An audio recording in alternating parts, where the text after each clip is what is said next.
Et mesdames, messieurs, bien le bonjour à tous, excellent réveil, bienvenue sur Canal, c'est le dernier jour de la matinale au week-end et nous sommes heureux de vous accueillir. Et ce matin, avec vous, la météo dans quelques instants, avec Frédéric Chir, les tendances du ciel, les nuages, les pas nuages, les pluies, les pas pluies, les parapluies, c'est pas mal ça. Enfin, en tout cas, les tendances du ciel, c'est avec Frédéric Chir et c'est dans quelques instants. À suivre aussi, des invités vont défiler ici sur le plateau. Alors, on va parler d'expérience et des difficultés suite au lancement d'une entreprise en Sège avec un témoignage, celui d'Islam Hamaz. Il est entrepreneur dans le domaine de l'agroalimentaire. Il nous parle de ses succès, mais il nous parle aussi des difficultés rencontrées dans le cadre de l'Ensège. Aussi, Feriel Atek, Bahia Belaka, avec ces deux jeunes femmes, on va parler de Tria. L'une est secrétaire générale d'une association qui s'appelle Tria, l'autre est orthophoniste. La prise en charge des enfants trisomiques, c'est au menu de cette matinale. Adel Bougazen, il est président d'une association INSAF, l'association INSAF de Sétif. On va parler d'une initiative lancée par 20 organisations de jeunes partenaires dans le programme Sherk. Vous connaissez Sherk et Sharik pour faire un petit jeu de mots en anglais. Et la signature d'un communiqué suite à la rencontre de concertation sur le rôle des organisations de jeunes dans la construction de l'Algérie de demain. On en parle d'ailleurs avec Adel Bougazen. Najib Achour, il est auteur. Lui a une histoire assez particulière, un parcours assez particulier d'ailleurs. Il va nous parler de sa vie, de son parcours. Il est né, il a grandi en France, il est venu en Algérie, il a fait un travail sur les ulama. Oui, Jamaït les ulama al-Muslimi, rappelez-vous, on en avait parlé d'ailleurs hier. Et puis, ça lui a donné envie d'apprendre l'arabe et depuis. C'est un spécialiste en la matière. Avec lui, d'ailleurs, on reviendra sur sa thèse entre tradition et réforme, l'expérience des ulama dans le département de Constantine entre 1940 et 1954. On va parler de la journée du savoir. Forcément, sa célébration, ce sera ce matin avec Najib Bachour. Et puis, on finit tout à l'heure avec Siam Knouch et Myriam Moussaïd. Vous le savez, comme tous les dimanches, l'une parle de contes et l'autre parle de plantes. Voilà, bienvenue chez vous. N'hésitez pas à nous écrire. Vous avez hâte, Mahrez Rabia, sur essentiellement la page sur Twitter et la page, et non pas le compte, sur Facebook. En tout cas, on sera ravis de recevoir vos questions. Sans plus tarder, c'est la météo.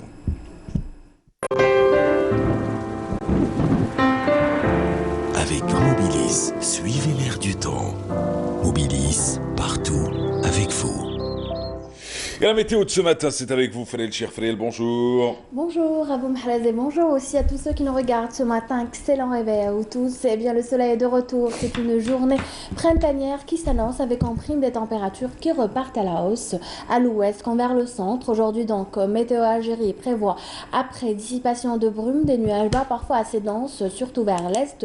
Le soleil reprendra le dessus sur l'ensemble des régions du nord. Même chose pour le sud. Rien à signaler. La carte parle d'elle-même. À noter tout de même des vents atteignant parfois les 40 km/h au courant de la journée vers les régions côtières de l'ouest, du centre jusqu'à l'est, le Sahara central, le Sahara oriental, le sud des Oasis avec possibilité de quelques soulèvements de sable de l'extrême sud remontant parfois jusqu'au Sahara central. Les températures, les voici, elles repartent à la hausse, surtout vers l'ouest. On attend cet après-midi 30 degrés à Tlemcen, même chose pour Ilizan, Chlef, Alger affichera 24 degrés, même température pour Annaba et Skikda, 22 à Guelma, minimum de 17 degrés à Batna, 19 à Sétif, 22 aussi pour Tizi Ouzou. Sur la partie sud, on relèvera à 28 cet après-midi à Béchar, 26 à Biskra, comme à Gherdaya aussi, 29 à Sim Saoud, 27 Elizi, entre 30 et 31 au Sahara central, et le maximum reviendra encore une fois à l'extrême sud où le mercure atteindra les 38 degrés. Place ce matin au Moyen-Orient. Aujourd'hui, le temps sera mitigé.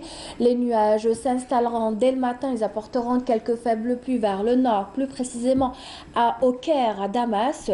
Un temps variable est prévu aujourd'hui à Amman, à Bagdad. Grand soleil ailleurs. Côté température, 32 à Koweït City, 31 à Bagdad, 27 à Damas, 23 à Amman, 33 à Jeddah, 41 c'est le maximum pour Khartoum, 27 à Sanaa et enfin 30 31 pour Abu Dhabi. Aujourd'hui, le soleil se couchera à 19h20.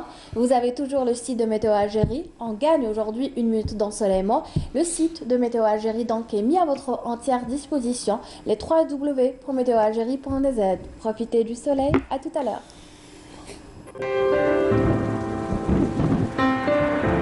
Avec Mobilis, suivez l'air du temps. Mobilis, partout, avec vous. Voilà, ce dimanche, début de semaine chez nous, en Algérie, pour ceux qui ne le sauraient pas. Bah oui, c'est le premier jour de la semaine. Peut-être que ça va changer, on l'espère, pour plus être en décalage avec le reste du monde. D'ailleurs, nos voisins sont en week-end aujourd'hui. Alors du coup, bah, ce qui est sûr, c'est qu'en ce dimanche, soleil et température printanière. Pas de saison en même temps, hein. C'est bien. Exactement. De quoi profiter, s'amuser un peu, bouger un peu, sortir un peu. Voilà. Merci un peu, Frédéric. oui. À midi, prochain rendez-vous météo. Ben voilà, quant à nous, on entame la matinée en musique. Ben oui, si ça vous dit, en musique, c'est over aussi. Alors en musique avec Samer Fares, Haloul Biban, passage numéro 17777, ici sur Canal et dans la matinale. On se retrouve juste après, avec le premier invité à découvrir. Allons-y.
Haloul Biban, vous connaissez la musique algérienne un peu?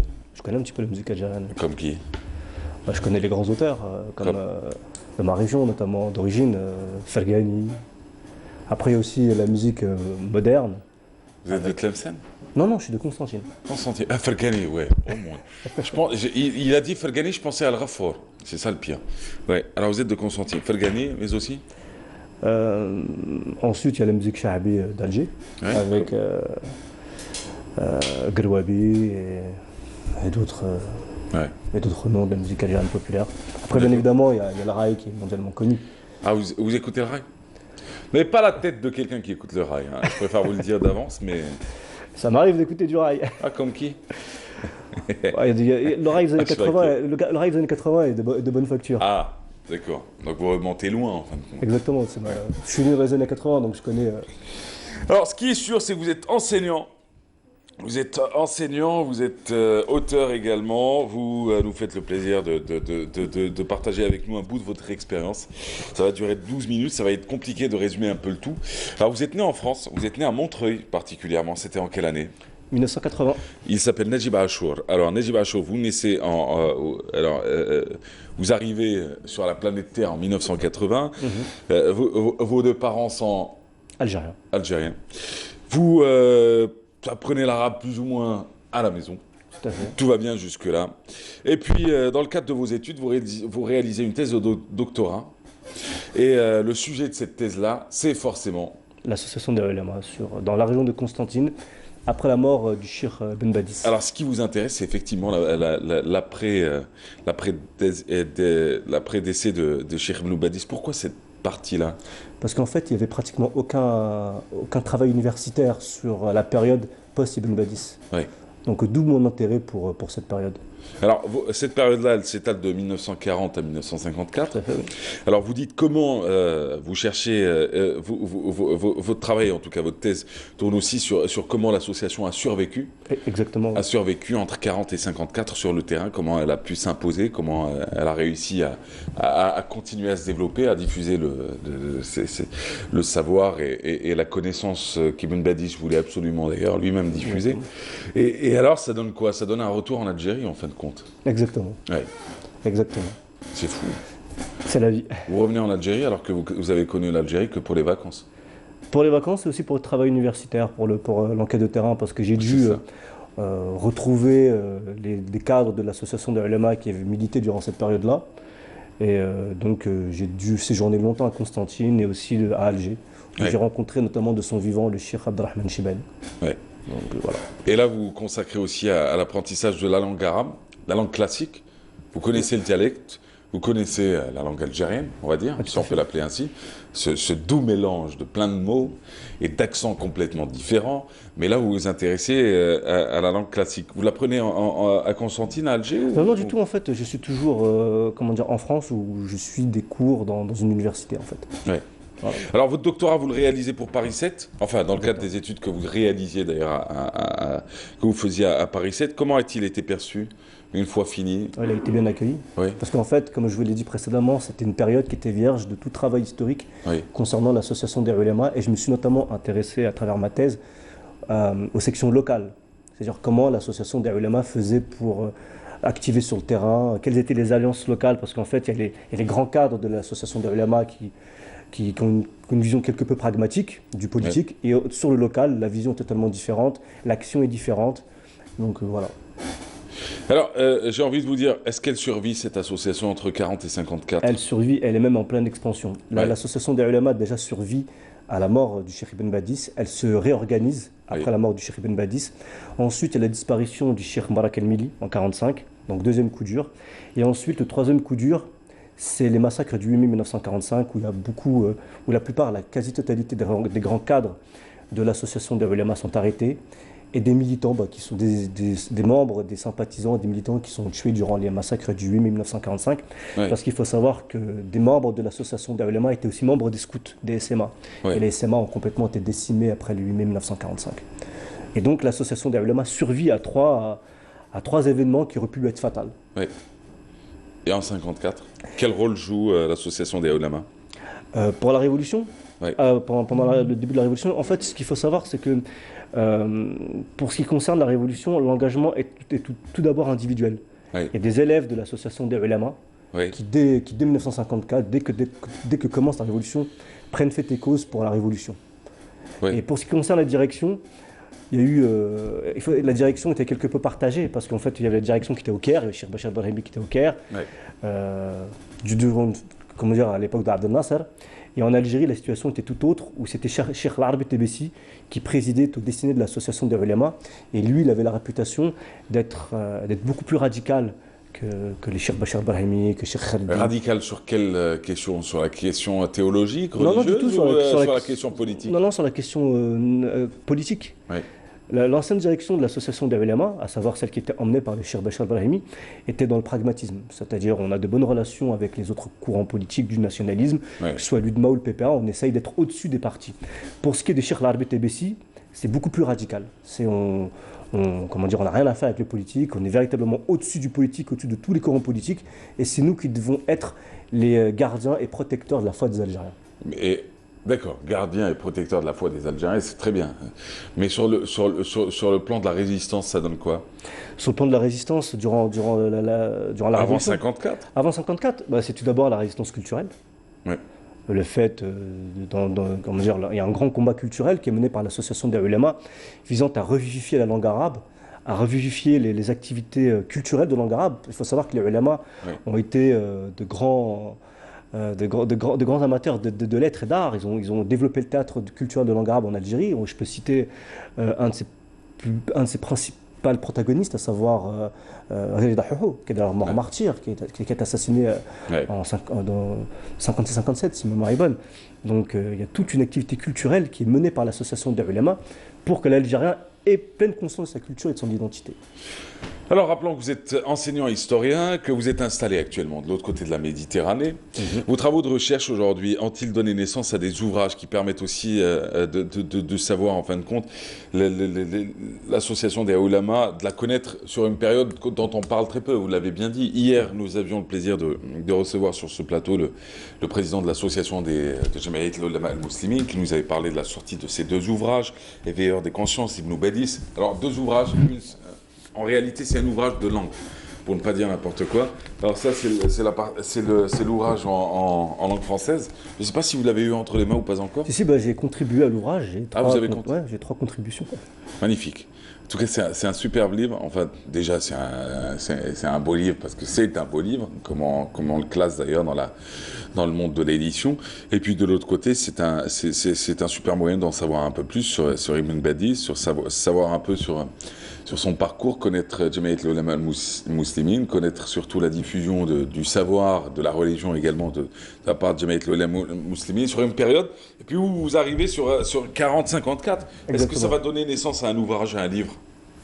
Déjà, en France, j'ai participé à la rédaction d'un ouvrage concernant Ibn Badis qui va être publié en France, et j'aimerais, dans le futur... Qui est initié par qui?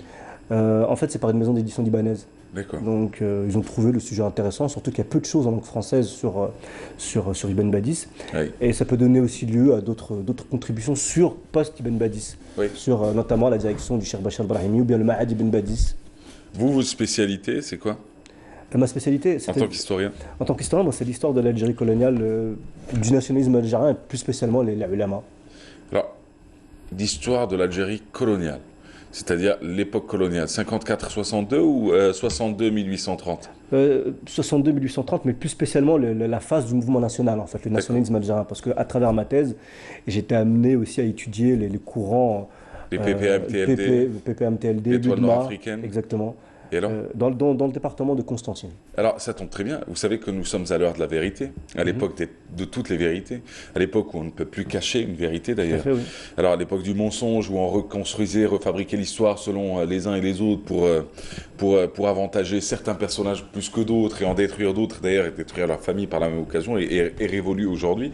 De ce que vous avez lu sur l'histoire, sans rentrer dans les détails, parce que je pense que le volet histoire va être abordé de manière exceptionnel dans les prochaines semaines, les prochains mois, les prochaines années, où on va rétablir énormément de vérités sur des mensonges qui ont été racontés sur l'histoire de l'Algérie, que ce soit de 54 à 62, que ce soit de 62 à 2019. Mais aujourd'hui, quelle est la plus grande aberration que vous ayez croisée et qui, pourtant, en tant qu'historien, on ne peut que constater que c'est le contraire? C'est quel cas? C'est Farhat Abbas, c'est Msali El-Hajj, c'est qui exactement? Là, c'est une question assez difficile parce que, en fait... Parce qu'il y a la réalité que l'on raconte. Je pense que vous êtes historien, donc vous savez ce qui est raconté aujourd'hui en Algérie. Et puis il y a celle de l'historien du vrai, de son travail sur le terrain. Je vais me permettre de répondre à votre question par une illustration. En fait, lorsque j'étais en séjour à Constantine dans ma famille, j'avais acheté un journal, j'ai oublié le titre, c'était en 2003-2004, il y avait une photo de Farah Abbas. Ouais. Et mes cousines m'ont demandé c'était qui. C'est-à-dire, elles ne connaissaient pas Farah Abbas, elles ne connaissaient pas le visage de Farah Abbas. C'est-à-dire qu'il y a une méconnaissance des hommes qui ont fait l'histoire de l'Algérie. Ouais. Donc, on a été quelque peu relégués, qui ont été relégués en fait dans l'amnésie. Vous savez que Salih El-Hadj a été rétabli récemment. Oui, tout à fait, oui. Que jusqu'à il n'y a pas longtemps, on disait que c'était un traître de la nation. Oui, ce qui était absolument aberrant pour ceux qui réfléchissaient un peu avec leur cerveau au lieu de réfléchir avec leurs intérêts. Vous le savez très très bien. Tout à fait, oui. Il y en a beaucoup des cas comme ça. Ça, c'est lié aussi au parti pris qu'a eu Messali et qu'ont eu ceux qui l'ont suivi durant la Révolution. En fait, c'est une querelle entre les vainqueurs de l'histoire, parce que Messali El-Hadj est le grand vaincu de la Révolution algérienne. Qui aurait pu croire en 1954 que Messali El-Hadj finirait comme ça? Qui aurait pu croire ça? Donc c'est difficile. Et je suis parfaitement d'accord avec vous sur le fait qu'on n'aurait pas dû reléguer certaines figures dans l'oubli.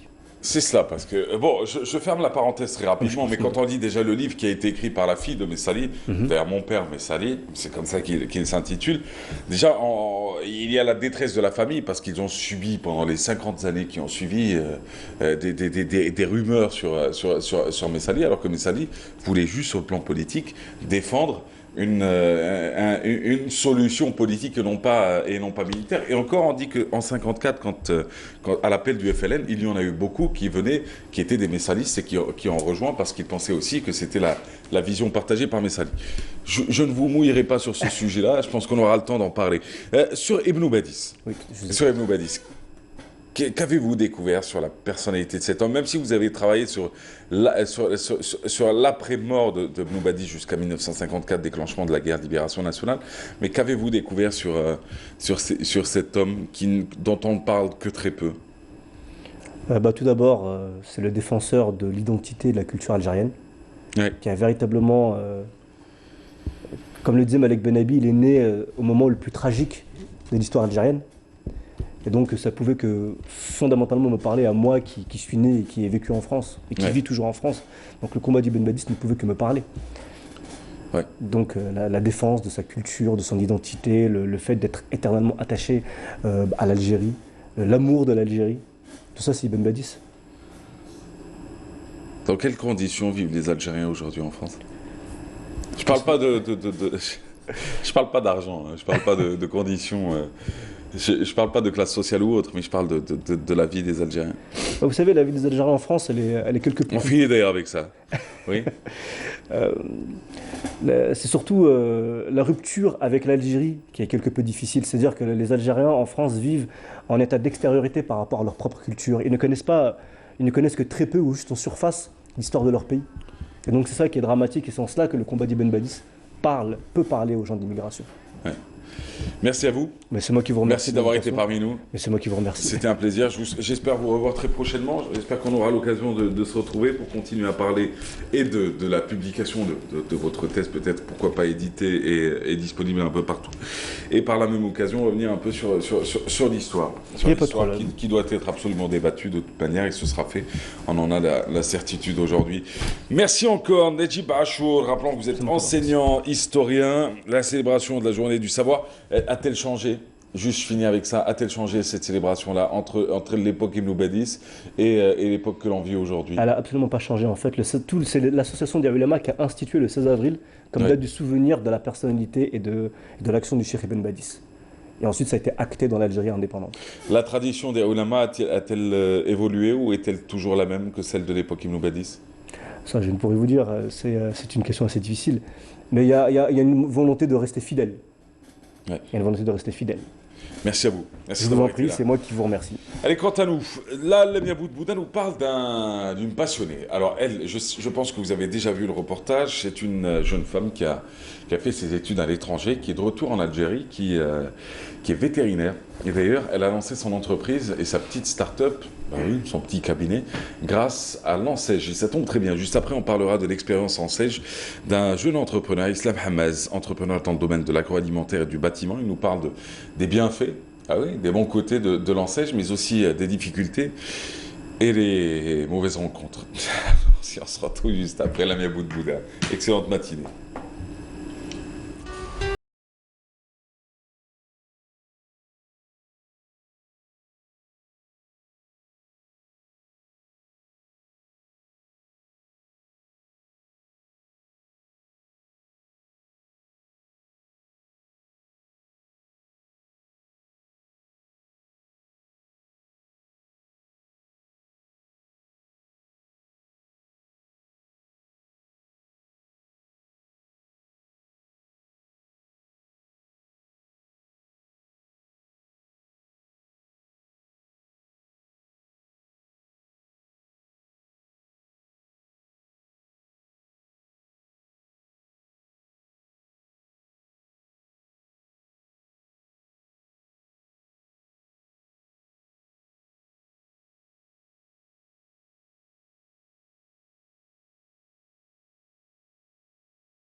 Elle rappelle les vaccins et en médecin polyvalent, elle procède à tout type d'opérations orthopédiques puisque c'est sa spécialité. De plus, elle fait aussi des analyses d'urine et de sang ou encore des radiographies. À la clinique vétérinaire Citivette, on est spécialisé dans les petits animaux. Donc on fait des consultations pour les chats et les chiens seulement. On fait toutes les consultations, les conseils qu'il faut donner aux propriétaires, les vaccinations, les chirurgies. On fait tout type de chirurgie, l'ostéosynthèse aussi, l'orthopédie. On a un petit laboratoire d'analyse. Donc on fait aussi les analyses sanguines, tout ce qui est biochimie et NFS. On fait aussi les radios si nécessaire comme examen complémentaire. On fait aussi l'hospitalisation si un animal doit rester en observation pendant 24 heures ou plus, on reste là, donc on le garde et on l'hospitalise. Citivette s'occupe aussi de toilettage ou de gardinage. L'empathie et la communication est la première qualité que doit avoir un docteur vétérinaire. Le vétérinaire, pour moi, c'est un peu comme les pédiatres. Parce que le pédiatre, quand il reçoit des enfants, l'enfant, il ne peut pas parler, il ne peut pas communiquer. Donc, c'est sa maman qui prend la parole pour lui et qui va expliquer au médecin qu'est-ce qui ne va pas. Donc, avec les animaux, c'est la même chose. Les propriétaires ramènent leurs animaux de compagnie et nous expliquent qu'est-ce qui ne va pas, qu'est-ce qui ne tourne pas rond chez eux. Et nous, on essaye de les aider comme on peut. En les auscultant, en les soignant, en faisant des analyses complémentaires si nécessaire. Donc voilà, mais c'est beaucoup plus, oui, un amour pour les animaux. Parce que bien sûr, il faut aimer un animal, il faut aimer les animaux pour pouvoir exercer ce métier. Vétérinaire, ça a été un rêve d'enfance, au fait. Et donc c'est un métier passionnant, on ne s'ennuie jamais. On découvre chaque jour un nouveau truc et voilà, c'est un métier où on ne s'ennuie pas en fait. On voulait ramener ces magnifiques chats en Algérie parce qu'apparemment personne ne connaît encore cette race. C'est une race d'origine américaine, ça s'appelle Mikoun.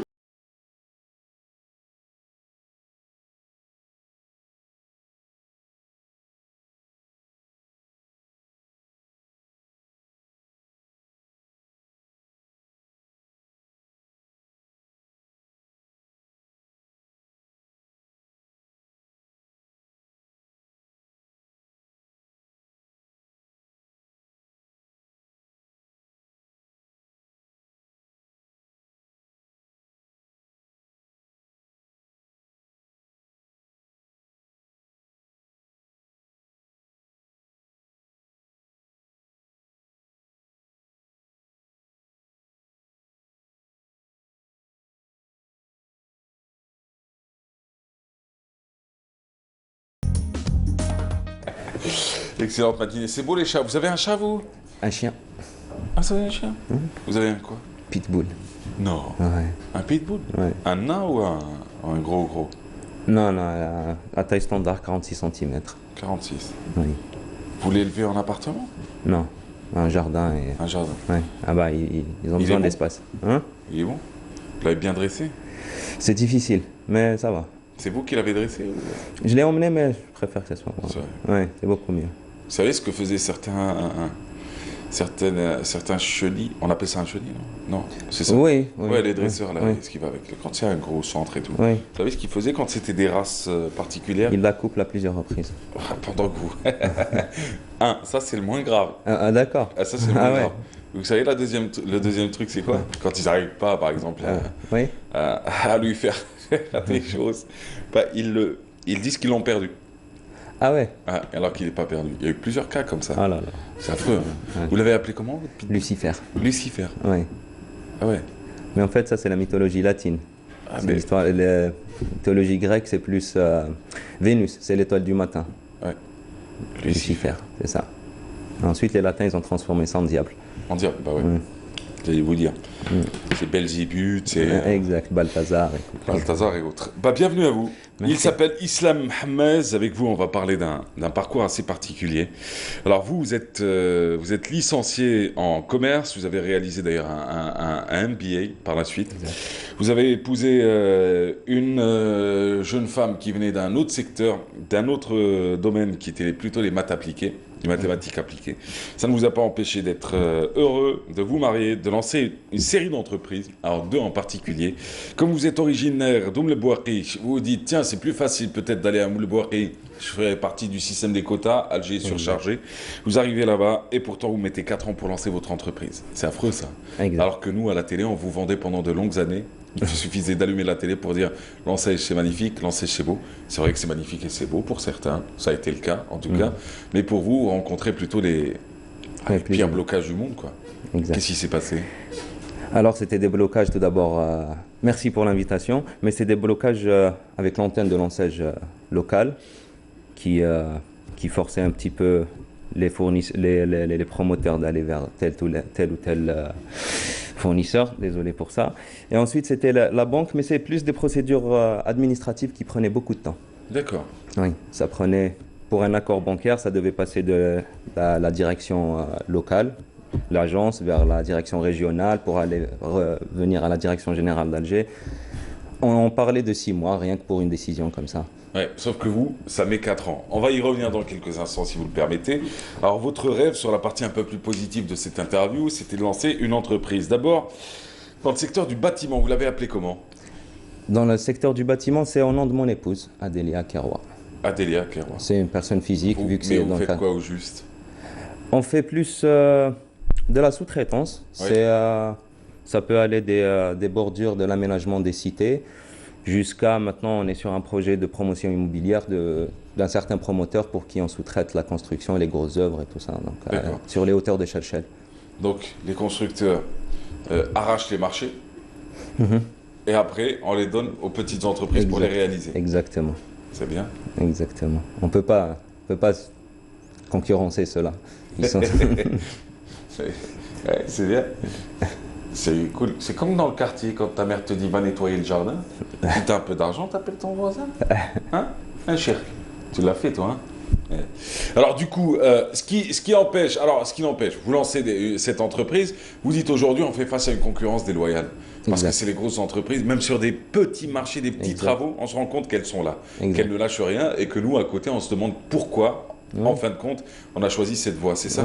Oui, exactement. On parle, c'est vrai, on entend souvent que c'est par système de quotas et tout ça, mais il y a une mauvaise communication, on ne sait pas où sont ces quotas, quelle administration, chez qui il faut taper, on ne sait pas vers où se diriger pour connaître les quotas spécifiés pour l'enseigne. Alors, votre première entreprise, vous la lancée en 2014? Exact. Ça, c'est le bâtiment? C'était le bâtiment, exactement. C'était le bâtiment. De 2014 à 2019, combien de marchés obtenus? Allez, en tout cas, c'est 6. Ah, 6? Oui. 650. Enfin, on va dire 4 ans et oui, oui. Ah oui, c'est fou, ça. Oui, c'est et 6 à des marges, j'imagine. Bah, en sous-traitance, vous imaginez bien que quand on joue... C'est quoi? C'est du 5% de marge? 5, 10? 10, 20? Voilà, c'est entre 10 et 20, on va dire. C'est 20. Oui. Ça vous permet d'avoir des employés à long terme ou à chaque fois c'est impossible. Vous repartez sur une nouvelle, c'est impossible. Nouvelle action? Vous ne pouvez pas garantir un CDI à quelqu'un alors que vous ne vous garantissez même pas votre gagne-pain à longueur d'année, c'est impossible. Vous êtes sur des projets de 6 à 8 mois, vous ne pouvez pas avoir un CDI pour... Vous l'installez à Oum Bouakhi, celle-là aussi, ou à Alger? L'entreprise du bâtiment? À Mbagui, c'était dans le cadre de l'enseigne, oui. D'accord, toujours. Oui. Alors 2016, vous baissez pas les bras, vous lancez une entreprise dans l'agroalimentaire. Exactement. Et là, c'est quoi? Vous faites quoi au juste? C'est de la distribution agroalimentaire, en fait, c'est de la sous-traitance toujours, on voit avec un producteur. On a réussi à trouver quelqu'un qui voulait déléguer sa distribution parce que beaucoup de producteurs croient qu'avoir un distributeur, c'est comme s'il avait un client. C'est pour ça qu'ils sont toujours là à essayer de vendre à un distributeur. Alors qu'un distributeur, c'est un partenaire. C'est un partenaire qui vous aide à distribuer votre produit. Il est plus du côté du producteur. Donc on a réussi à trouver quelqu'un que je salue par la même occasion, qui nous a fait confiance. Dans quel secteur? Dans quel... Les produits agroalimentaires, ça vire dans le surgelé, c'était le cheddar, gouda, beurre, c'était du thé, la purée. C'est qui au juste? C'est à Oran, c'est quelqu'un qui importe et qui conditionne. Je ne sais pas si je peux donner la société. Ouais. Donc. C'est quoi? C'est Chebli? Non, non, c'est Sar Nesrine. Il fait pour les produits laitiers, c'est des produits irlandais que tout le monde connaît, le cheddar irlandais et tout ça. D'accord. Oui. Il prend pas mal de bons produits partout dans la planète, voilà. Ouais. Donc il nous a fait confiance pour aller vers Sétif, pour prendre la distribution de l'Est. C'est ça. Oui, on a été et ça s'est très bien passé. Là aussi, vous êtes passé par l'enseigne ou hors enseigne? C'était par l'enseigne, avant qu'il ne gèle, c'était pour avoir au moins un petit matériel roulant. Mais c'était pas sur une grosse... Matériel roulant, ça veut dire quoi? Des camions? Exact. Ouais. Deux fourgons et une chambre froide. Ouais. Voilà. C'était un petit crédit. Ça s'est très bien passé, en fait. On est parti sur un plan d'investissement de 5 ans. Ouais. On s'est dit qu'on pourra amortir tous nos crédits. Vous avez demandé une enveloppe d'1 milliard? 10 millions de dinars ou un peu moins? Non, un peu moins. C'était des fourgons chinois, donc c'était 4 millions. On ne voulait pas aller sur d'autres grands crédits, parce qu'on était déjà sur un crédit qui était au nom de mon épouse, le deuxième qui était à mon nom. Donc on voulait aller sur un petit crédit et voir.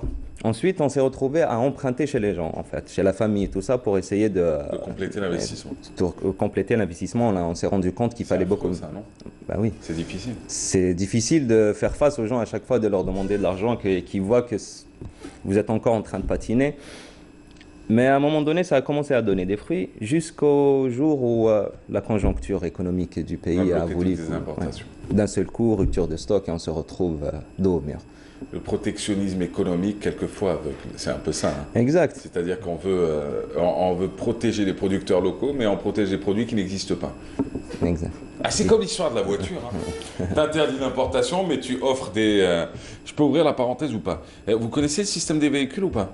Vous savez que maintenant, les producteurs, ceux qui disent être des constructeurs auto ici en Algérie, bénéficient d'un allègement sur les taxes. Fiscalité. En termes de fiscalité, c'est exceptionnel. Bénéficient de plus de bénéfices d'ailleurs. Ils génèrent beaucoup plus de bénéfices en ramenant leur voiture en pièces détachées. Et derrière, qui répercute l'ensemble des... Alors, c'est du hors-taxe, c'est du peu d'impôts, et derrière, c'est qui paie la facture? C'est le client. C'est le client, c'est le consommateur. Encore, on aurait compris si c'était leur argent qu'ils investissaient. C'est des crédits bancaires. C'est des crédits bancaires, l'argent qui viennent des banques, et forcément l'argent du peuple. Ouais. Alors du coup, on arrive à un blocage, on bloque les importations. En Algérie, on ne produit pas certains fromages, on ne produit pas certains produits laitiers, même si on veut le faire croire à tout le monde. C'est impossible. Ouais. Le cheddar, par exemple, il y a quelques pays dans le monde qui le font. C'est ça. Ouais, c'est impossible de le faire. Et alors du coup, tout est stoppé chez Nesrine? Oui. Enfin, il reste quelques petits articles où il n'y a pas vraiment de marge. Le thé, ce n'est pas un produit d'appel. Vous ne pouvez pas vendre du thé tous les jours, ni de la purée, par exemple, les épices non plus. Ce n'est pas des produits que vous vendez tous les jours, comme le beurre, les surgelés, les produits laitiers. Fou, hein. Oui. Donc là, on se pose la question, quoi faire? Bon, heureusement qu'on aime ce qu'on fait, c'est-à-dire... Vous aimez la galère, quoi. Oui, parce que c'est ça que vous faites actuellement depuis quelques années. C'est que vous galérez, vous essayez de vous en sortir. C'est bien, c'est noble, hein, c'est beau à raconter, et puis ça donne, ça permet aussi aux gens qui vous regardent et à la jeune génération de se dire que la vie est un combat, quoi que l'on fasse, et quel que soit le pays dans lequel on vit. Bien sûr. Mais derrière, il y a un état de constatation, c'est que c'est galère. Il faut aimer ce qu'on fait. C'est Steve Jobs qui disait ça. Il faut aimer ce qu'on fait. C'est toujours les gens qui aiment ce qu'ils font qui réussissent à la fin, parce qu'ils persévèrent à chaque fois qu'ils échouent. Donc, pour notre part, on aime bien créer une société, la voir grandir et qu'elle prospère. Donc, je retrouve toujours l'énergie de faire quelque chose. Là, je suis en train de penser à autre chose quand même. Ah oui? Oui. Vous avez fini de rembourser votre crédit de 2016? Non, pas encore. Non, pas encore. Que deviennent vos camions? Comment? Que deviennent vos camions? Ils sont stationnés. Ouais. Vous pouvez pas... non. Vous n'allez pas perdre du carburant et polluer plus pour vendre du thé que vous ne vendrez pas, quoi. Exactement. Alors que derrière, vous avez une grosse concurrence, c'est celle des vendeurs de thé qui viennent du Sud. C'est bien, hein, c'est un business. Moi, je les appelle les vendeurs de diabète. C'est pas le même créneau. Mais... Nous, on livre plus les supérettes et les grandes surfaces. J'avais compris. Ils ramassent une part du marché. Et donc, du coup, aujourd'hui, vous pensez à lancer autre chose? Oui, encore plus grand. Ah oui? Oui. C'est quoi? Intéressant. Allez-y. Et alors, c'est quoi? Là, on a déposé un dossier au niveau des zones industrielles de Bouguezoul et Ain Defla pour essayer d'avoir un terrain industriel, vu qu'on qu'on voudrait investir dans la production de la tôle prélaquée. La tôle prélaquée. Oui, la tôle prélaquée, c'est la tôle qui vient sur les panneaux sandwich, en fait. D'accord. C'est une tôle qui est déjà pré-peinte et tout ça, qui est anti-érosion et tout. Oui. Et tous les producteurs de panneaux sandwich, ils l'importent. D'accord. Il n'y a personne qui l'a fait. Vous voulez la produire? La produire et ici. Votre dossier, vous l'avez déposé chez qui cette fois-ci? Chez la direction des mines et d'industrie Calpiref et tout ça, tout ce qui est à Bouguezoul et à Indfla. On attend depuis juillet passé. Ouais, pas de réponse. Le jour où ils feront une commission, peut-être on passera. Mais voilà, oui. On n'abandonne pas. Vous avez raison de regarder vers le ciel. Hein. Il y a l'impression que dans ce monde, il n'y a que Dieu qui peut avoir pitié de ses hommes. Dieu et la famille. Parce que le reste... oui. C'est difficile. Alors, mais sinon, vous avez des trucs positifs à raconter parce que moi, je suis payé au quota de bonnes choses que je raconte. Alors, vous savez, je vous ai dit que oui, je le dis et je l'avoue aujourd'hui, nous avons menti. Pendant de longues années, on avait dit que tout était facile, que tous les dispositifs étaient à la disposition de tous, alors que ce n'était pas le cas. Alors qu'on savait qu'il y avait un système de copinage, du voisin, de la copine et autres. Maintenant, effectivement, il y a eu certains qui ont eu le courage de critiquer aussi, de dire qu'il y avait la lenteur de la bureaucratie, la lenteur administrative, qu'il y avait certains qui bénéficiaient de crédits à l'œil et d'autres qui bénéficiaient de crédits à la loupe. Tu as compris la différence, j'espère. Oui. Alors du coup, ce qui s'est passé, c'est qu'aujourd'hui, il y a une réalité. Bon, la réalité, c'est que certains vivent des blocages. Quand on est dans votre situation, alors je me pose la question, quand on est sur des marchés sur lesquels on a investi, qui du jour au lendemain sont bloqués, parce que les ministères et autres, qui ont le pouvoir décisionnel, le centre des décisions, décident de stopper telle production, telle importation. Et je reviendrai toujours sur ce que j'ai dit et que je maintiendrai. Le protectionnisme économique n'a jamais mené au succès d'une quelconque économie dans le monde. Ça, je le dis, je le redirai. Et s'ils veulent, on peut même se mettre à table pour en parler. Alors du coup, et j'ai fait des études en économie, donc je suis un peu plus ou moins bien placé pour en parler. Maintenant, dans votre cas, c'est-à-dire, c'est quoi la solution? Vous allez avoir les banques qui vont vous contacter dans pas longtemps? Oui. Ouais. On a commencé un petit peu à payer en avance dès qu'on a commencé à générer des dividendes. Mais on trouvera quelque chose en temps et en heure. Pour l'instant, il n'y a pas de solution. Pour l'instant, qu'est-ce que vous voulez que je vous dise? Et vous faites comment pour manger? Peut-être un petit peu de consulting. On ne veut pas faire dans la télé-poubelle qui fait pleurer les gens sur le plateau et tout. Non, pour les avantages. Elle est là, même avec le sourire. Non, finira en beauté, vous inquiétez pas, je vous parlerai des choses bien. Dans votre cas, comment on fait pour s'en sortir? Parce que vous êtes un témoignage très intéressant, c'est pas non plus, je vous l'ai dit, c'est pas pour faire pleurer dans les chaumières et autres, c'est pas le but, mais je veux dire, vous êtes peut-être le représentant aujourd'hui de milliers de jeunes et de moins jeunes qui ont lancé des crédits, qui ont lancé des investissements, qui tenaient la route en plus, qui étaient intéressants, mais qui, hélas, par la cause d'une concurrence déloyale, des grands groupes dans le domaine du bâtiment qui en arrachent tout, raflent tout et après jettent les miettes aux petits. Et de l'autre côté, l'arrêt des importations où on se pose encore la question, j'aimerais bien que quelqu'un m'explique comment on va faire pour survivre sans importer quoi que ce soit alors qu'on ne produit absolument rien, de la voiture au dernier fromage. Je veux dire, même quand vous prenez les grandes marques de fromage et vous les connaissez tous, la matière première, elle vient de l'autre côté de la Méditerranée, elle n'est pas produite chez nous. Donc du coup, on fait quoi? Dans mon cas, oui, dans mon cas, je suis sollicité un petit peu par 2 ou 3 entreprises pour faire du consulting qui font déjà de la distribution pour des produits locaux. Donc, j'essaye d'apporter un petit peu mon vécu et pas expertise, j'irai pas jusque-là, mais un petit peu mon expérience, on va dire. Déjà, je pourrais être rémunéré par rapport à ça. Mais sinon, il faut persévérer. Pour les jeunes qui nous écoutent, je dirais que mon cas n'est pas isolé. Hein. Oui, et c'est pas tout à fait négatif. Il y a beaucoup de choses à faire. Bien, mais bon, il y a beaucoup de choses à faire. Il y a beaucoup de choses à faire. Moi, dans mon cas, je pourrais me plaindre aussi du manque de main-d'œuvre. Oui. Les gens, ils veulent pas bosser. Oui, on s'est retrouvés. Vous n'arrivez pas à trouver. Non. C'est pour ça que je vous ai posé la question tout à l'heure sur la ressource humaine. C'est-à-dire, je vous ai dit, si votre entreprise travaillait énormément, vous auriez des entreprises sur le long terme, vous auriez des employés sur le long terme. Vous fidélisez une équipe, vous l'accompagnez pour qu'elle maîtrise encore mieux, qu'elle se qualifie encore mieux. Et après, le travail sera, le résultat se verra de toute façon dans vos réalisations. Mais quand vous repartez toujours à zéro, vous êtes toujours obligé de recruter à zéro. Exactement, toujours de recruter. Pour l'anecdote, on a eu un chantier à Béchar où on a sous-traité aussi pour une grande entreprise. On s'est retrouvé à un moment donné avec plus de 50 maçons. Il n'y a pas eu un jour où les 50 maçons étaient là. C'est impossible. Il n'y a pas un jour où tout le monde était là, dans son poste. C'est quoi? C'est les gens ne veulent pas bosser? Ils viennent pas. Chacun a son histoire. Je parle des maçons, je peux parler des commerciaux aussi, je peux parler des qu'on a recrutés dans le cadre de la distribution agroalimentaire. Ils sont pas. On est là, on leur a essayé de les motiver avec des pourcentages. Mais 13. J'ai essayé de poser un espèce Parce de qu'on est système. dans l'informel dans ce secteur-là, le plus souvent.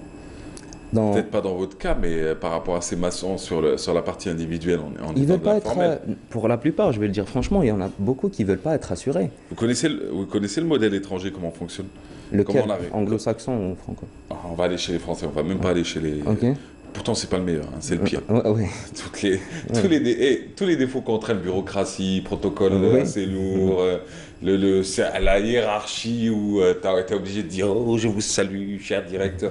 Tout ça, ça vient des Français. Oui, hein. oui. Alors que les anglo-saxons, c'est un tout autre modèle. Hein. Non. Ils savent C'est ce au qu'ils veulent dès mérite. le départ, ils savent très bien quelle est leur position, et puis on est cool, faut pas... Alors du coup, non, par rapport aux Français, par exemple, est-ce que vous savez comment on a fait pour réorganiser ces métiers, d'ailleurs, ces métiers de maçon, de peintre, L'artisanat. de l'artisanat. C'est-à-dire que, comme l'impôt n'est pas prélevé à la source, comme ce qui est fait en Algérie. En Algérie, c'est l'impôt à la source. Ouais. C'est l'employeur qui paye les impôts de ses employés. Ces employés, ingrats comme ils sont, ils ne savent pas que les impôts sont payés par l'employeur. Oui. Ils pensent que l'employeur se fait de l'argent sur leur dos, alors qu'un salaire de 50 000 vaut en réalité près de 70 000 quand on regarde un peu ce que coûte. Enfin, vous êtes bien placé pour le savoir. Exactement. Alors, sur le cas de l'autre côté de la Méditerranée, de certains pays, on ne va pas parler que de la France pour pas qu'on dise, mais de certains pays, c'est-à-dire que comme l'impôt n'est pas à la source, qu'il est payé à la fin de l'année par chaque personne, chaque individu, Exact. où il doit reverser ce qu'il doit en termes d'impôts, et même l'impôt sur l'habitation et ce qui va avec. C'est-à-dire que faire appel à des artisans qui sont dans le secteur du bâtiment, ça fait baisser vos impôts. Oui. Vous voyez le truc, comment ça se passe? Alors du coup, quand vous appelez un artisan, l'artisan ne peut plus être dans l'informel parce qu'il doit vous établir une facture, même si c'est un artisan seul dans son coin, ou je ne sais pas comment on peut l'appeler, un auto-entrepreneur, tiens. Oui. Et c'est ce qui fait que la fonction est mieux organisée. C'est-à-dire que l'artisan paie ses impôts. Le client, lui, ça lui permet de baisser aussi ses impôts quand il refait ses stores, ses fenêtres, ses autres, et c'est ce qui organise aujourd'hui la fonction, et c'est ce qui crée des métiers qui ne sont plus dans l'informel. En Algérie, nous sommes complètement dans l'informel. Pratiquement tous sont dans l'informel, que ce soit les artisans ou même... Et c'est d'une que vous prenez facilité les extrême. artistes.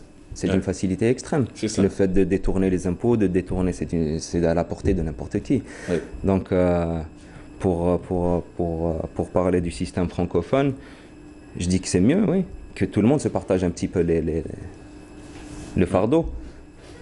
Franchement, je préfère qu'un État aille à promouvoir les sociétés. C'est ce qui s'est passé avec Margaret Thatcher, je dirais. Ils essayent de promouvoir les grandes sociétés ou les sociétés en général en baissant leurs impôts. Mais sur 5-10 ans, on verra les fruits. C'est-à-dire que ces entreprises vont prospérer, vous allez attirer des investisseurs étrangers, ils vont prospérer, ils vont recruter. Et voilà, ça va éponger un petit peu le chômage. Les gens, il ne faut pas aller dans les décisions populistes. Oui. Prendre directement à la source comme ça, oui, nos impôts sont assez violents. Alors du coup, qu'est-ce qu'on pourrait vous souhaiter aujourd'hui? Juste que ce que je veux faire se fasse plus vite, c'est tout. C'est quoi? C'est sur la zone industrielle de Par Bourg-Soul exemple. et de Hengdefla? Oui, par pour exemple. Les sandwich, non, pour les... La tôle prélaquée, oui. La tôle prélaquée? Oui, j'ai contacté pas mal de producteurs, ils sont là à l'affût et ils veulent vraiment. Ils attendent que le lancement de votre... Oui, ils sont là parce que tout le monde importe. Et ils se retrouvent parce que le prélacage, c'est mettre la couleur aussi. C'est ça. Donc vous vous retrouvez avec un producteur de panneaux sandwich qui importe plusieurs couleurs. Ensuite, il se retrouve en rupture de stock pour le vert ou pour le bleu. Ensuite, il a une demande sur telle ou telle couleur. Il ne va pas encore importer cette couleur juste pour cette couleur. Il va attendre la bonne rupture de son stock pour aller. Par contre, s'il a un producteur local, même s'il est un petit peu plus cher, on va dire. C'est ça. Oui, il prend une petite quantité, au moins il satisfait son marché. C'est une valeur ajoutée parce que vous créez des richesses d'un autre côté, vous créez des emplois, vous lancez une industrie qui n'existe pas. Exact. Ouais. Parce que vous savez, les vulgarisateurs et les colleurs de roues ont toujours existé. pour les grands industriels qui font de la fabrication auto. Je veux dire, avant vous, il y avait les organisateurs.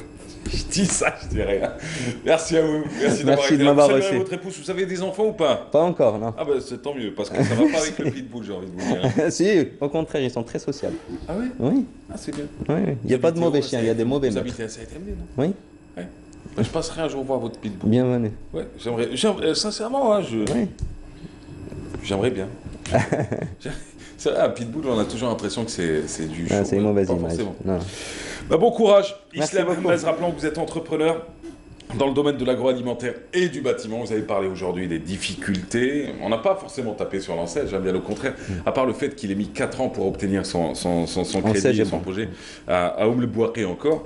Mais sinon, c'est très bien ce que fait l'enseigne aujourd'hui. On salue l'enseigne, on salue la CNAC, on salue l'ensemble des mécanismes existants ici en Algérie qui apportent aussi du bonheur à beaucoup et qui créent des emplois. Ça, c'est vrai. De l'autre côté, on a parlé aussi d'une concurrence déloyale et nous sommes revenus sur le fait que c'était quelque peu difficile quelquefois. Voilà. Merci encore. Merci Allez, beaucoup. bonne chance pour la suite. Quant à nous, dans quelques instants, il s'appelle Adel Bougazen. Il est président d'une association. Elle s'appelle l'asso INSAF de Sétif. Il va nous parler d'une initiative lancée par 20 organisations. Ça s'intitule Sharek. Sharek, un peu le jeu de mots entre share en anglais et Sharek. Participation.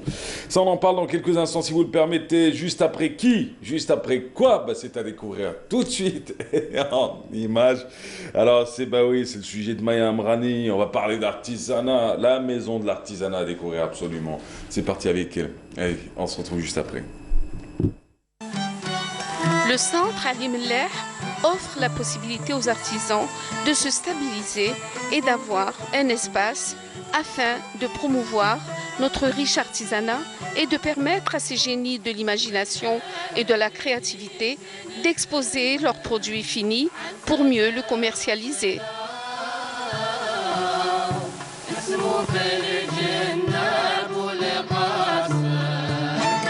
Moi, ce que je fais, je customise les objets, les paniers, je ramène des objets et j'essaie de les embellir, de les rendre au goût du jour, un petit peu moderniser un petit peu ce qui se fait main pour que la jeune génération s'intéresse à l'artisanat et que ça puisse rentrer dans les maisons. Alors, justement, vous êtes en train de faire quelque chose, c'est quoi?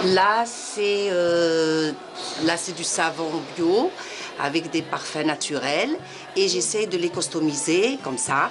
Et là, on peut les suspendre au niveau des salles de bain, des chambres, les armoires à l'entrée, les couloirs et ça embaume l'espace. Ça sent très bon.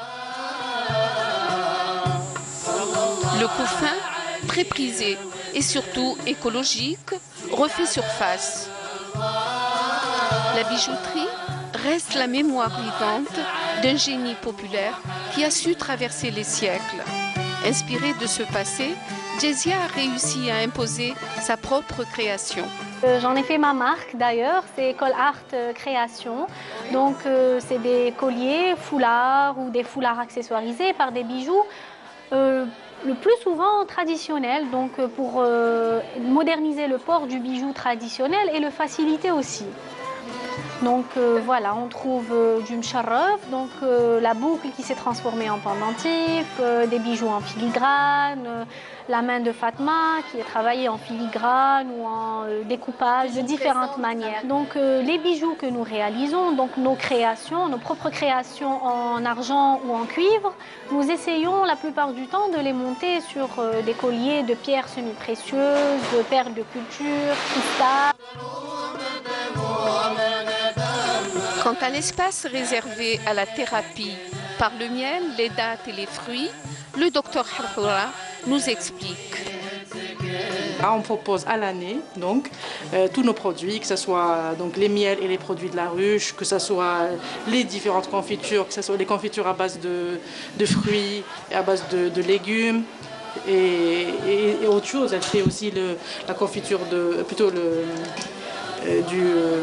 beurre de cacahuète au miel. Les différents miels. Les miels et les pour produits. traiter certaines thérapies. Voilà. J'ai eu beaucoup ces derniers temps un grand succès avec le miel de Harmel. Peut-être que je vous en avais parlé déjà. Tout ce qui est douleur articulaire, rhumatismale et tout ça. Et j'ai des échos vraiment super positifs. Cette année, on a refait encore, alhamdoulilah, du miel de Karouia. Ça, c'est un produit qu'on fait du côté de Boussaada. C'est des amis agriculteurs à qui on a une petite convention entre nous. Ils nous laissent déposer nos ruches. Donc là, il est à tropisme gastrique.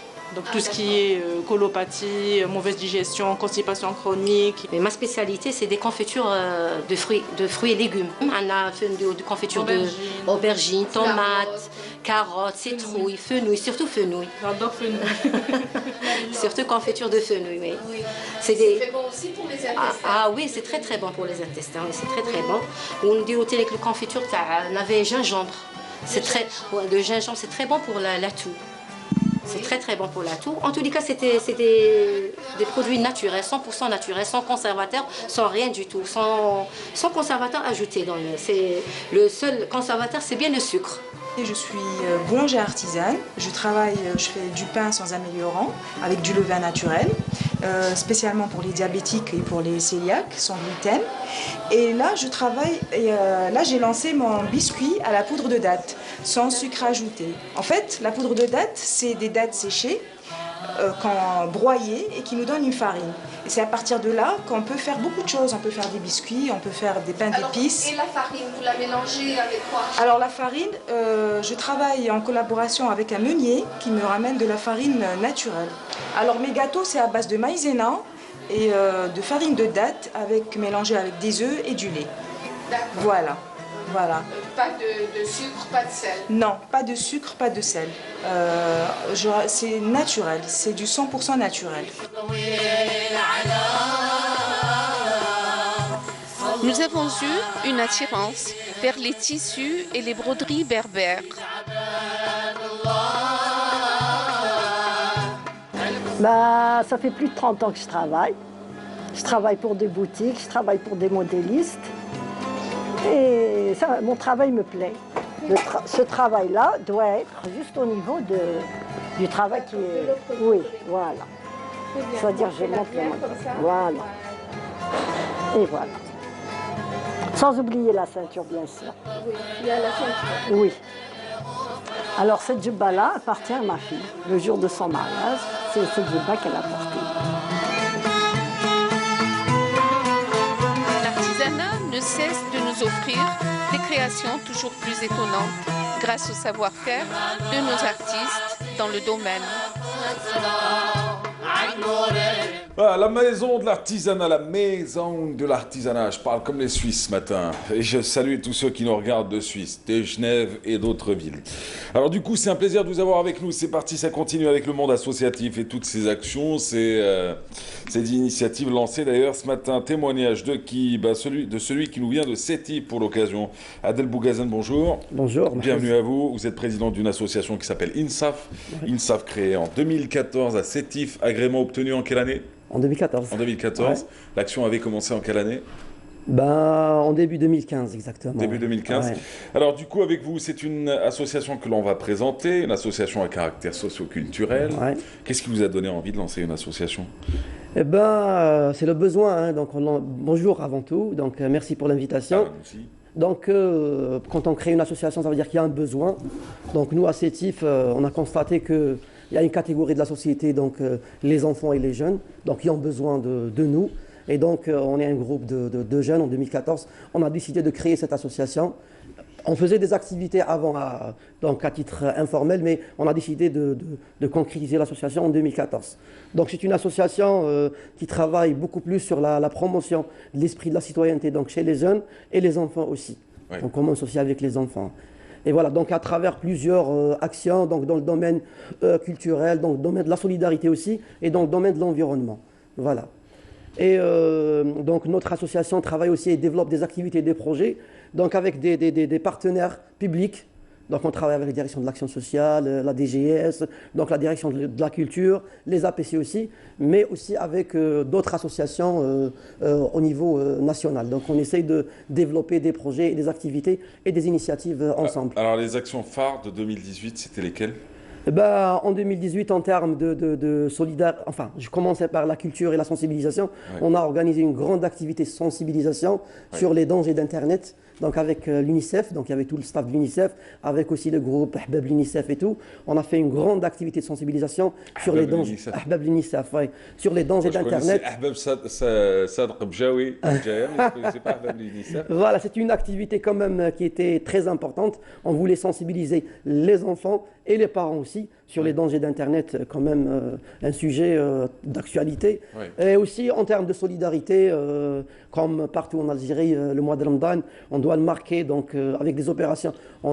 Chaque année, on organise des opérations de circoncision donc, collective en faveur de 50 enfants donc, nécessiteux. On fait aussi, donc, comme tout le monde, donc, des actions de colis alimentaires et tout. Et dans l'Aïd et tout, on visite Après, en termes d'activités phares de 2018, on avait un projet qu'on a lancé. On l'a nommé Ensemble pour mieux servir l'enfant assisté. On a 2 centres au niveau de Sétif qui se chargent de l'enfant assisté. On travaille beaucoup avec la direction de l'action sociale, mais on a constaté qu'il y a plusieurs associations on avait un manque de coordination et un manque de formation. Et pour cela, on a introduit ce projet pour former des jeunes animateurs sur plusieurs thématiques, sur le côté juridique de l'enfant assisté, sur le côté psychologique, comment aussi l'animer. Et ce projet, justement, on l'a clôturé hier. Donc avec la présence de tous les partenaires, ça a fait des résultats remarquables. Donc 30 jeunes ont été formés donc, avec une formation professionnelle. Maintenant, ils sont prêts pour travailler avec cette catégorie qui a vraiment besoin de nous, quoi. Alors on va enchaîner cette fois-ci avec cette initiative lancée par 20 organisations, avec Sidra. Sidra, oui. Sidra qui n'est plus à présenter. Alors du coup, ça consiste en quoi? Alors, juste, je rappelle que nous, avec l'association Sidra, on travaille déjà, pas uniquement nous, donc on est 20 organisations, on travaille depuis 3 ans. Donc on a décidé, quelque part, parce qu'il y a beaucoup d'associations qui travaillent, mais ils s'oublient. Donc nous, on a constaté que nous-mêmes, organisations de jeunesse, on a besoin de formation, de renforcement de capacité pour être des organisations vraiment professionnelles. Donc ça fait 3 ans qu'on travaille sur le projet Sharik. Alhamdoulilah, après 3 ans, beaucoup de résultats, donc un renforcement de capacité de formation sur plusieurs domaines. Maintenant, nos organisations sont renforcées dans la gestion administrative financière, dans le management associatif. Maintenant, on peut monter des projets de développement avec un impact réel sur le terrain, même en termes de communication. Donc on a formé nos collaborateurs sur la formulation, que ce soit la communication, que ce soit interne ou externe. Donc aussi les projets, comment l'évaluer, les suivre et tout. Donc après ça, c'est 3 ans. On s'est rencontrés dernièrement donc pour évaluer un petit peu le projet, mais aussi pour poser la question quelle suite donner à ce projet. Parce que nous, il y avait des acquis sur 3 ans. Ça serait vraiment dommage. On s'est rencontrés depuis 3 ans et maintenant on se quitte. Et du coup, donc, le 4 avril dernier, on s'est rencontrés. Donc on a évalué les acquis, c'était vraiment positif. Mais on s'est dit, pourquoi pas, on lance une initiative. Ça reste une initiative. Donc qu'on a appelé Shabab Yataharrak, donc les jeunes passent à l'action. Donc ça fait 3 ans qu'on pense à ça. Et on s'est dit que le moment peut-être est venu pour lancer cette initiative parce que le but de cette initiative, c'est que maintenant que les organisations sont formées, on veut bien qu'on passe maintenant à l'action.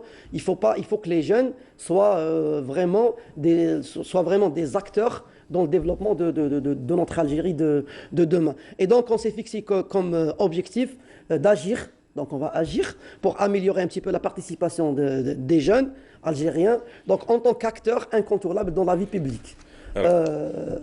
J'arrive à ce qui va peut-être vous déranger, mais ça ne me dérange pas. Non. Ça doit vous déranger de toute manière, c'est mon job. Alors vous dites jeune, vous dites acteur, vous dites vie publique, vous dites agir. C'est des grands mots.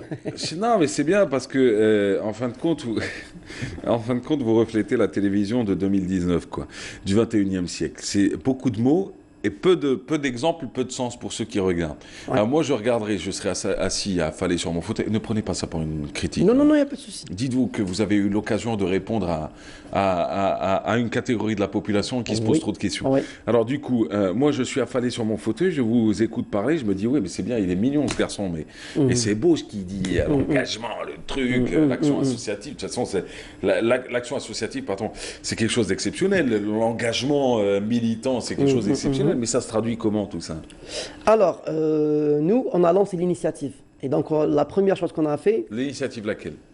Shababiyat al-Harak, donc dans le cadre du projet Sharik. Donc le projet qui a démarré en 2017, c'est Sharik. Maintenant, le projet va se terminer la fin 2019 et on a lancé l'initiative qui va être pérenne. Donc, pour revenir à votre question, donc agir. Agir dans quoi? Donc agir, donc nous, on veut bien que les jeunes ne soient pas uniquement des consommateurs de programmes ou de politiques publiques. Donc on veut que les jeunes soient des acteurs. Donc au jour d'aujourd'hui, les jeunes, par exemple, prenons un cas très simple, par exemple dans la vie politique, on voit peu de jeunes dans les assemblées, on voit peu de jeunes dans des postes de responsabilité et tout. Et là, on veut que ça change. Mais ça change comment? Si vous me posez la question, est-ce que les jeunes, par exemple, au jour d'aujourd'hui, sont prêts à prendre ces postes de responsabilité, à devenir des vrais acteurs? Peut-être que je vous réponds non. Mais nous, durant ces 3 ans, on a essayé de travailler sur ça. Donc le but des organisations de jeunesse, c'est de préparer les jeunes, de les former, de les accompagner aussi. On veut que le taux de participation des jeunes dans la vie public, ça veut dire politique, culturel, social, donc économique aussi. On veut que les jeunes soient des vrais acteurs dans l'Algérie de demain. Tout simplement. Mais agir comment? Agir à travers... C'est bien, on a tous envie que les jeunes soient des acteurs de la vie de demain, mais de l'Algérie de demain, mais dans quoi exactement? Mahrez, je vais vous répondre. Nous, on est vers l'organisation. On a, alhamdoulilah, un ancrage local, au niveau local. Non, mais je vais venir. Les organisations, parlez-moi de vous. Vous faites quoi pour ces jeunes et que doivent faire ces jeunes à partir de cette formation-là? Eh bien, après la formation, on dit que les jeunes, maintenant, ils doivent passer à l'action. Il ne faut pas regarder uniquement et dire, critiquer, là, c'est pas bien, là, c'est noir. Mais après, il faut l'initiative, justement, son but principal, c'est de devenir une vraie force de proposition. Mahrez, nous, on veut faire un vrai plaidoyer pour que ça change. Je vous donne à titre d'exemple. Demain, on veut bien, par exemple, dans la vie, par exemple, politique, que les gens, par exemple... soient plus présents. Sont plus présents, mais à travers des lois, à travers des textes. Parce qu'au jour d'aujourd'hui... C'est bien, là, vous détaillez, enfin. Vous dites que vous voulez préparer aussi un cadre réglementaire qui bien permet sûr, mais bien sûr. d'être dans les textes qui leur permettent d'agir dans la politique. Parce qu'au jour d'aujourd'hui... Avant, on disait que les jeunes ne veulent pas faire de la politique et tout, mais je dis, moi, c'est mon avis personnel, que c'est faux. Les jeunes voulaient faire de la politique, mais ils ne pouvaient pas, parce qu'il y avait des partis sur les discours et tout, enfin, je parle de tous les partis politiques, sur les discours, c'est beau, c'est bien, les jeunes, on a un pays jeune, 70% de la population sont des jeunes, mais sur le terrain... Oh, voilà. On a écouté tout et n'importe quoi ces derniers temps sur les 70% de la population qui aurait moins de 30 ans, moins de 20 ans. Quand j'ai entendu ça sur des chaînes étrangères. Non, on attend l'ONS. L'ONS, s'il pouvait nous donner les vrais chiffres avec lesquels on pourrait axer nos débats et nos échanges, ce serait intéressant. Parce que là, on est en train de dire tout et n'importe quoi. On ne sait même pas combien on est exactement et réellement d'Algériens dans ce pays. Est-ce que vous le savez ou pas? Oui, alors, je 40 sais. Millions, 42 millions, 50 millions. Alors, il y en a un qui a dit, nous sommes 52 millions. Et après, tu avais l'impression que c'était l'auto. Tu gagnes combien?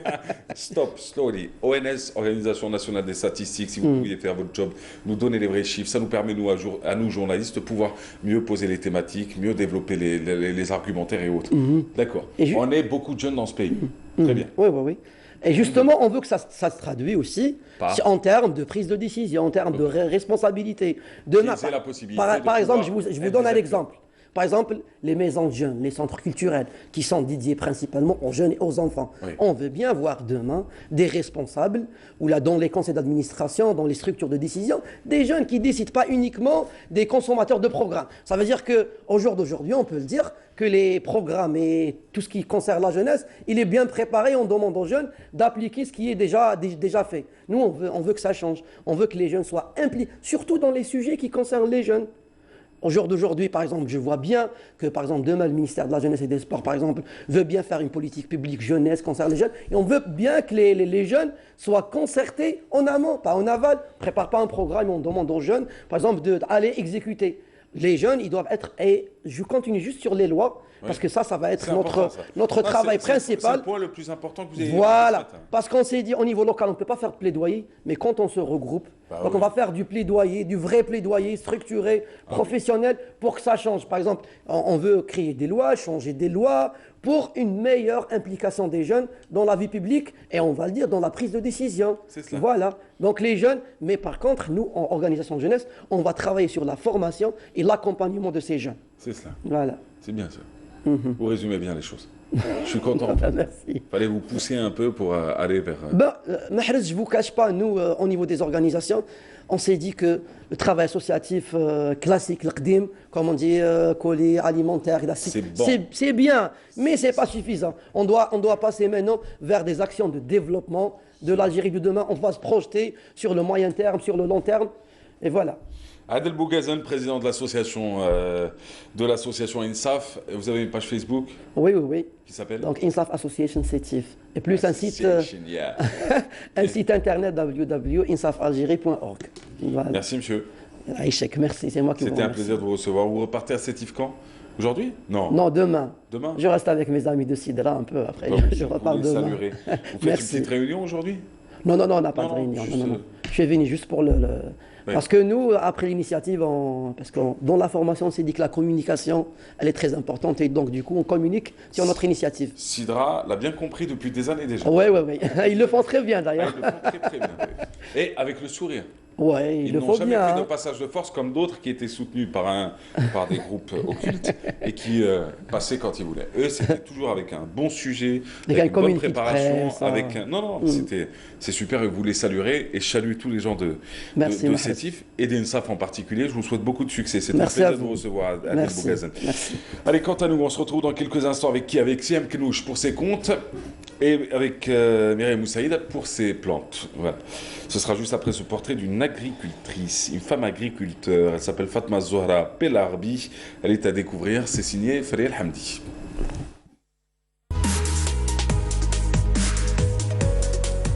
Nous sommes bien à Swaghi, une commune à 70 km au sud-est de la wilaya de Médéa.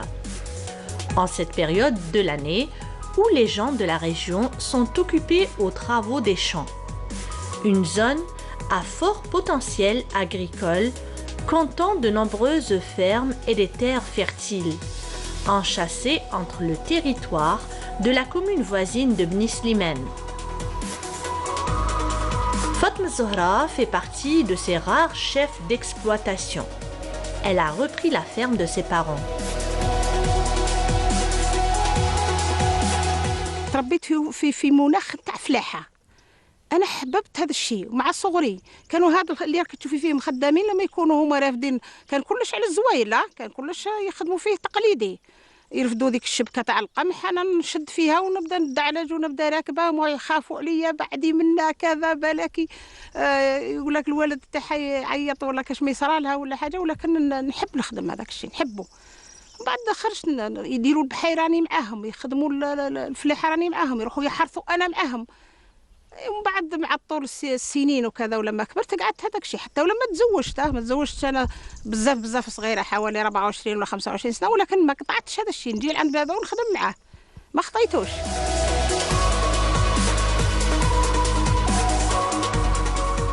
Une aventure périlleuse où vocation et passion sont nécessaires, car on ne devient pas agricultrice par hasard. راح نغرسوا شجرة مثمرة وهي شجرة الزيتون. هي راهي ملقمة مسقمة كلش غير باش نحطوها في التراب. ديجا راه سبق لي غرست بزاف واليوم راح نغرسوا الشجرة هذه إن شاء الله. Un travail dur, solitaire, parfois précaire, qui réclame une passion et une détermination sans faille. Et ce qui nous a attiré le plus chez Fatma Zohra, c'est son attachement pour les choses traditionnelles.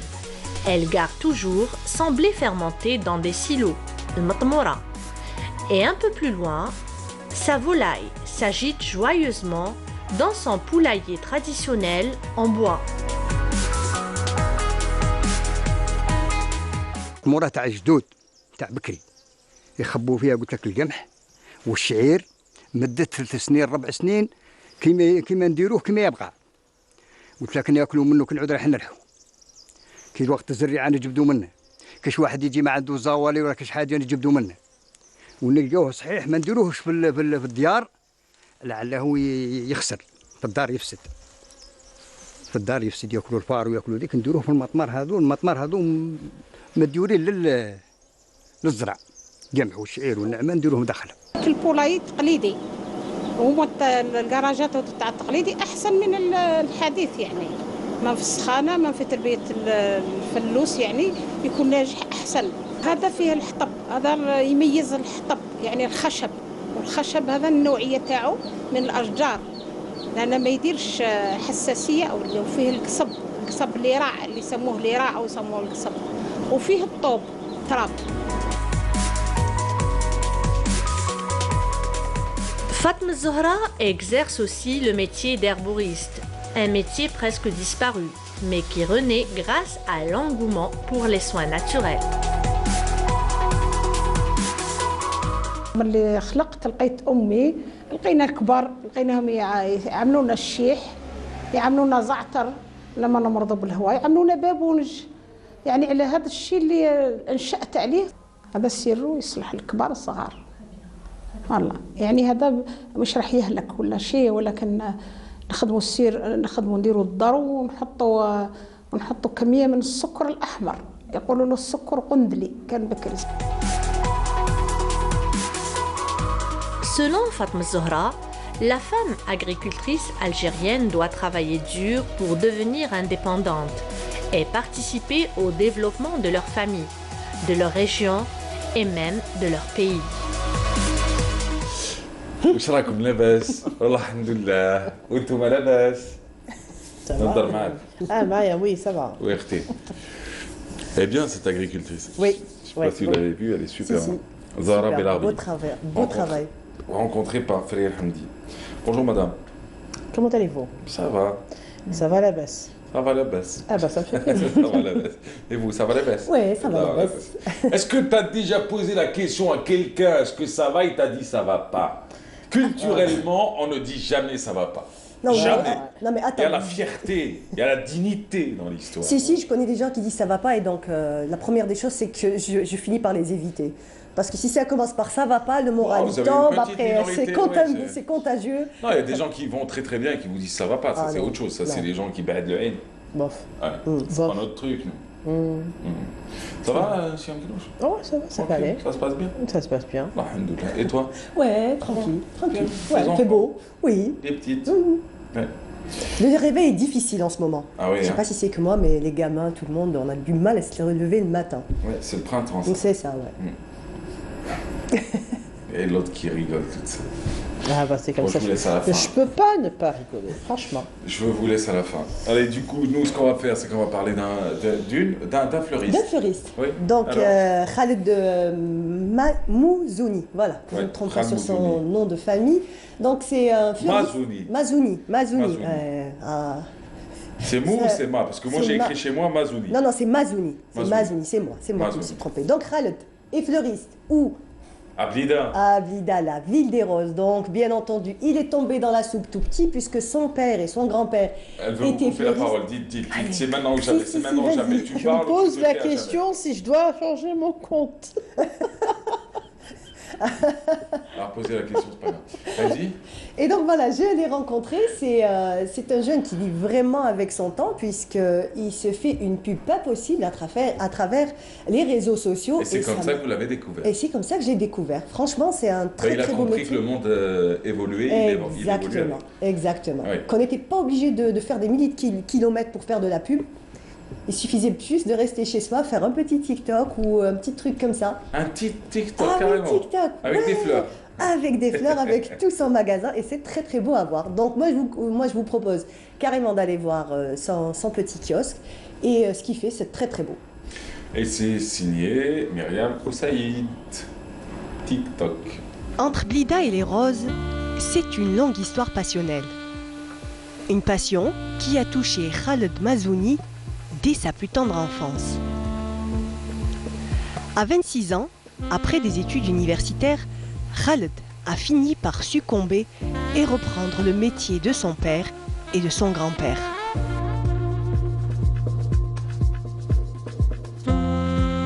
كنت نقرا وكنت او ميم طون كي يكون عندي شويه وقت كنت نروح للحانوت باش نتعلم هذا الميتي باسكو الورد ما كاش اللي ما يحبش الورد الورد لا فالور تاعها حاجه كبيره كي يعجز اللسان عن التعبير الورد هو اللي يلحق الميساج. Préparer des bouquets pour chaque occasion demande de la créativité et du doigté. Le choix des fleurs et le mariage des couleurs reste crucial.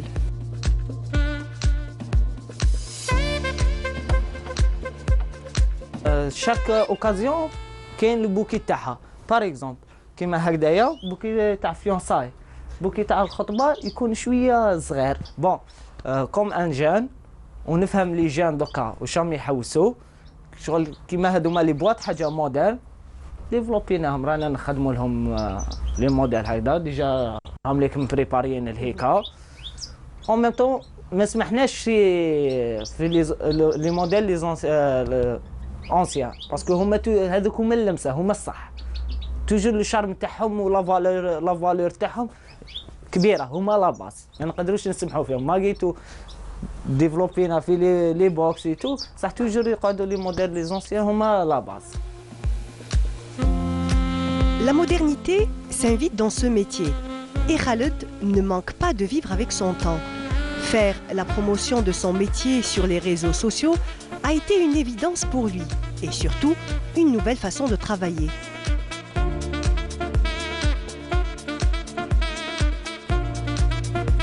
لا باس تاعنا في هذا الحانوت على السوشيال ميديا فيسبوك انستغرام والتيك توك بس هما لا بيبليسيتي تاع الحانوت الواجهه تاع الحانوت ايبا بون بار اكزومبل كاش كليون يشوف كاش موديل في الفيسبوك ولا انستغرام ولا تيك توك يكونتاكتينا ايبا يقول واش من الموديل عجبو با كونتيسيبي بون ما عندنا ليفراسيون باش نسهلوها عليك الكليون باسكو دي جون دوكا ولاو كامل ما عندهمش الوقت يبقى فيري نابار كونتيسيبي الموديل اللي يعجبو يلقاو حتى الولايه وين راوحه.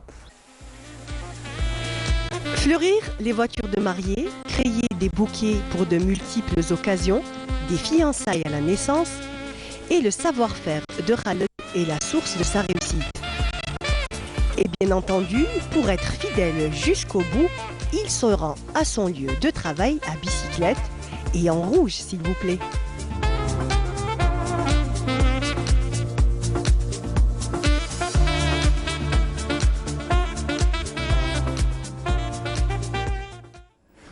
C'est beau, hein? À bicyclette. Oui. À bicyclette, eh ouais. Oui. Et Blida est connu pour les roses. Pour les roses et aussi pour le... À Blida, on ne dit pas vélo, on dit roda. Roda. Roda, oui, voilà. Donc, étant donné que c'est une ville qui c'est plat, donc vraiment le vélo,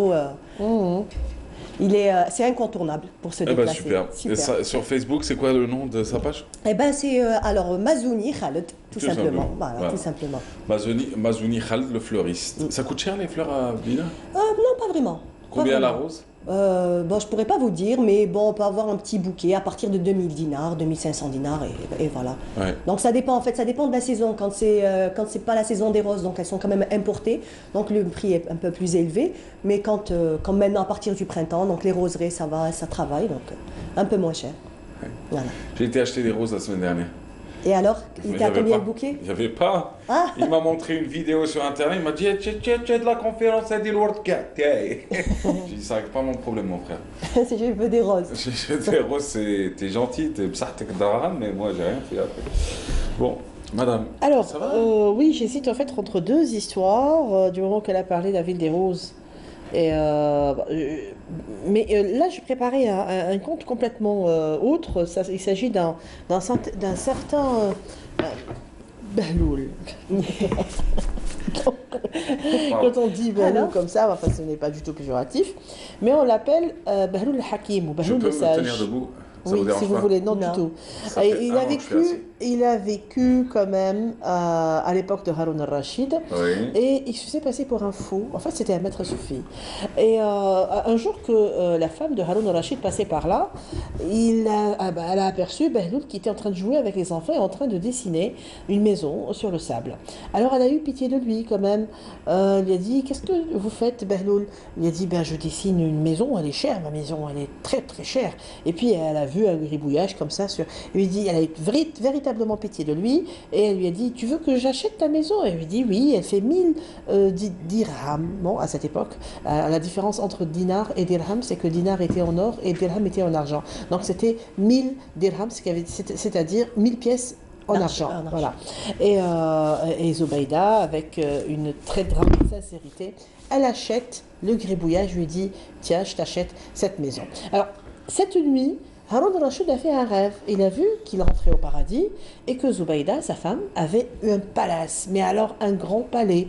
Et on lui a dit, va voir ce que ta femme a fait comme bien. Et il va l'interroger, elle lui raconte l'histoire. Donc il s'est dit, ah, donc le chemin pour avoir un palais au paradis, c'est passé par Behloul. Alors il retrouve Behloul comme ça, entre les enfants, en train de grouiller. Qu'est-ce que tu fais, Behloul? Et Behloul lui dit, ben, je dessine une maison qui est très très chère. Et le prix, là, a véritablement doublé. Et il lui dit, 1000 pièces de dinar, c'est-à-dire 2 fois les pièces en or. Et là, Haroun al-Rachid lui dit, je voudrais l'acheter, mais c'est trop cher. Et il dit, oui, mais à ma femme, tu en as vendu à juste 1000 pièces d'argent. Pourquoi? À moi, c'est 2 fois les pièces d'or. Il dit, parce qu'elle n'avait pas vu Oudarat Niya ou Sheret, et vous avez vu Oudarat Niya ou Jitcheri. Voilà. Et ça, c'est très profond comme histoire. Oui, oui. J'adore. Nia. Nia, oui. Ouais. Quand on fait quelque chose avec une grande sincérité, ça marche toujours. Ça marche toujours, c'est vrai. Mais quand vous n'avez pas cette sincérité, quand vous allez pour un but bien précis, même si c'est une maison au paradis, allez savoir si vous l'avez l'obtenir. C'est pas gagné-gagné. Non, non, non, du tout. N'est-ce pas? Oui. Ouais. C'est tout, c'était le conte d'aujourd'hui. Sinon, pour revenir à Blida Oureda, c'était une polémique entre Sidi El-Kbir, le saint patron de Blida, et Sidi Mohamed Ben Youssef, le saint patron de Miliana, lui a dit, pourquoi vous avez négligé cette ville et vous l'avez appelée petite ville, Boulaïda? Il lui dit, si vous l'avez appelée Boulaïda, moi, c'est des Cheikh Ben Youssef, je l'appellerai Oureda. Et c'est à partir de là qu'on appelle Blida Oureda. Ah, d'accord. Voilà, ça c'était l'astuce. Voilà. La petite cerise sur le gâteau. Wow. La prochaine fois, je ramènerai des roses. Inch'Allah. Pourquoi? Pour toi. Ah, merci. Il n'en a pas trouvé. Je t'envoie. Si non, ça y est. Ça y est, c'est bon, c'est réglé. Du chikou, là. Je préfère le diabète au plaisir qui s'en va. Voilà. Bon, Biram, c'était un plaisir de vous voir, de vous rencontrer. Voilà, alors ce matin, Islam Hamez était sur notre plateau, jeune entrepreneur, 33 ans, il a lancé avec son entreprise, avec son épouse, 2 entreprises via l'enseigne. Alors, fabuleuse histoire à raconter avec les difficultés, mais aussi les joies. Les joies, c'est celle de lancer des challenges fous, de se lancer des challenges fous et de les réaliser. Et puis les difficultés, c'est le quotidien et c'est l'arrêt de certains marchés. Alors aussi, ce matin sur ce plateau, il s'appelait Adel Bougazen, président d'une association, INSAF, une association de sétifs. Avec lui, on a parlé d'un programme qui a été initié par 20 organisations, chapeauté par Sidra. Ça s'appelle Sharik. Et puis Najib Achour, auteur, lui il a fait sa thèse et son doctorat sur l'association des Oulama musulmans, de 40 à 54. Que s'est-il passé après la mort d'Ibn Badis? Bah oui, c'est la fabuleuse histoire qui a été racontée ce matin. Et puis Siam Kenouch avec ses fleurs et Madame avec ses pleurs. Pourquoi pas? Camarades, prenez soin de vous, à la semaine prochaine. Inch'Allah.